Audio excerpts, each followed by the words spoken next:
अगर मैं आपको चॉइस दूं कि आपको 2 घंटे मेहनत करनी है और उसके एंड में आपको 1,000 रुपए का रिवॉर्ड मिलेगा, या आपको 2 घंटे मेहनत करनी है और कोई रिवॉर्ड नहीं मिलेगा, आपका मोटिवेशन किस चीज़ के लिए ज़्यादा होगा?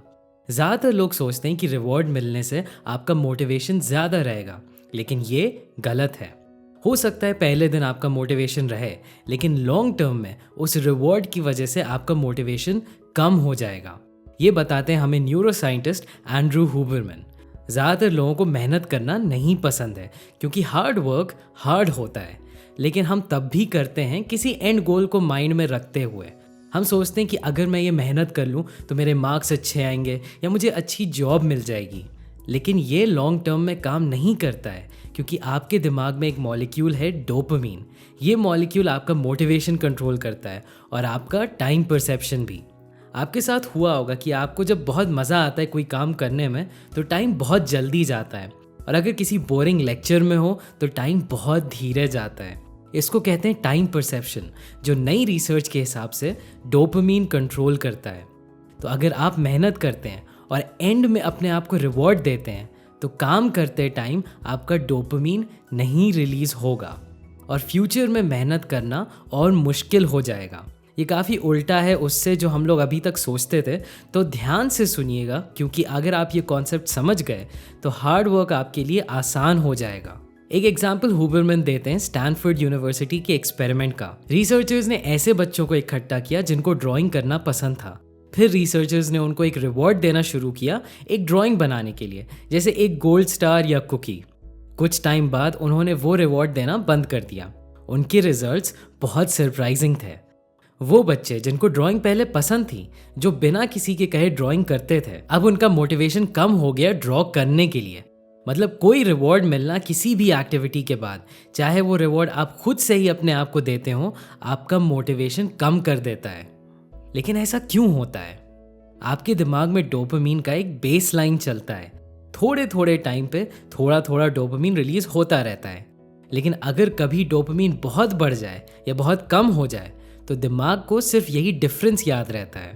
तो अगर आप काम कर रहे हो और आपका बेस लाइन डोपामिन चल रहा है और एकदम से काम खत्म होने के बाद आप अपने आप को रिवॉर्ड देते हो, जैसे कॉफ़ी या वीडियो गेम्स खेलना, तो आपका डोपामिन एकदम से बढ़ जाता है।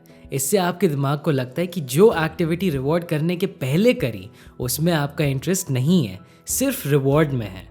तो जब आप अगली बार काम करना शुरू करते हो तो आपका दिमाग डिफरेंस देखता है और उसको ये एक्टिविटी बोरिंग लगती है। आपको एक्चुअली पेन होने लगेगा वो काम करने में, और जो नॉर्मली काम के टाइम डोपामिन रिलीज होता था वो भी कम हो जाएगा और आपका फोकस खत्म हो जाएगा। डोपामिन फोकस के लिए बहुत इंपॉर्टेंट है, और अगर काम करते टाइम आपका दिमाग डोपामिन नहीं रिलीज करता है तो आपका काम और पेनफुल हो जाएगा और फोकस भी नहीं कर पाओगे। सक्सेस पाने के लिए सबसे इम्पॉर्टेंट चीज़ है एक ग्रोथ माइंडसेट, जिसके बारे में साइकोलॉजिस्ट कैरल ड्वेक ने अपनी बुक माइंडसेट में बताया है। ग्रोथ माइंडसेट का मतलब है कि आप एफर्ट पे फोकस करते हो। आप कहते हो कि अभी मैं इस काम में नहीं अच्छा हूँ, लेकिन मेहनत करके मैं और इम्प्रूव कर सकता हूँ। और यही मेहनत पे फोकस करके, एफर्ट पे फोकस करके सक्सेसफुल लोग अपनी लाइफ में ऑलमोस्ट इम्पॉसिबल गोल्स अचीव कर लेते हैं। लेकिन अगर आप रिवॉर्ड पे फोकस करते हो कि मैं पढ़ाई करूंगा तो मेरे मार्क्स अच्छे आएंगे, या मैं बिजनेस बनाऊंगा तो मैं फरारी खरीद सकता हूं, तो मेहनत करते टाइम आपका डोपामिन कम होगा। अब इसका ये मतलब नहीं कि सारे रिवॉर्ड्स बुरे हैं या आपको कभी एंड गोल पे फोकस नहीं करना चाहिए। इसका मतलब ये है कि जब आप मेहनत करो तो आपको उस टाइम डोपामिन एक्सेस करना आना चाहिए। ये करना मुश्किल नहीं है। फॉर एग्जाम्पल, आप पढ़ाई कर रहे हो और आपका बहुत मन कर रहा है उठ के कुछ और करने का, तो अपने आप से कहो ये एफर्ट करना मुझे पसंद है, मेहनत करके ही मेरे दिमाग में डोपामिन रिलीज होता है। आपको लगेगा कि ये अपने आप से झूठ बोलना है, और एक तरीके से हाँ, ये झूठ बोलना है। लेकिन जब आप अपने आप से ये बोलते हो मेहनत करते टाइम, तो आप अपने दिमाग में नए कनेक्शंस बनाते हो। आप अपने दिमाग को फोर्स करते हो डोपामिन रिलीज करने के लिए काम के टाइम, और यही हमारी आइडियल स्टेट होती है। इमेजिन करो आपको मेहनत करने में मजा आए तो आप अपने गोल्स कभी ना कभी तो अचीव कर ही लोगे, और एक बार आप ये करना सीख जाओगे तो अगली बार आपके लिए काम करना और आसान हो जाएगा, क्योंकि आपका दिमाग काम करते टाइम ही डोपामिन रिलीज करेगा।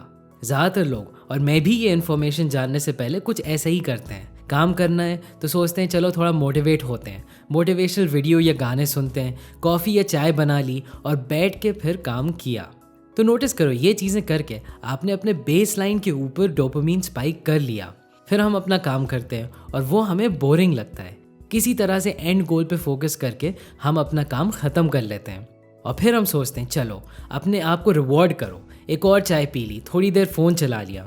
अब नोटिस करो, इधर भी हम डोपामीन स्पाइक कर रहे हैं। तो जब हम मेहनत करने के पहले और बाद में डोपामीन स्पाइक करते हैं, हमारे दिमाग को लगता है कि बीच में जो हमने किया वो पेनफुल है, बोरिंग है। अगली बार आपको ज़्यादा कॉफ़ी और ज़्यादा मोटिवेशनल वीडियोस की ज़रूरत होगी काम करने के लिए, और मेहनत करना और पेनफुल हो जाएगा। तो हमें असलियत में ये करना है, काम करने के कुछ टाइम पहले कोई हाई डोपामीन एक्टिविटी ना करो, बस शांत बैठे रहो, फिर काम करना शुरू करो। और जब भी उठने का मन करे या काम पेनफुल लगे तो अपने आप से कहो ये काम मुझे करना पसंद है, अब मेरा डोपामीन रिलीज हो रहा है। और सबसे इम्पॉर्टेंट चीज़, काम ख़त्म होने के बाद कुछ देर अपना डोपामीन मत स्पाइक करो, फ़ोन चलाने के बजाय एक वॉक पे चले जाओ। ये करने से आपके डोपामीन का बेसलाइन मेंटेन होता है और काम करते टाइम डोपामीन बढ़ता है। अगर आप ये कंसिस्टेंटली करना सीख गए तो काम करने में मज़ा आएगा और आपके सारे गोल्स ऑटोमेटिकली आपको मिल जाएंगे। ज़रूर मुझे कमेंट्स में बताइएगा अगर आपके कोई डाउट्स हैं। And thanks for watching.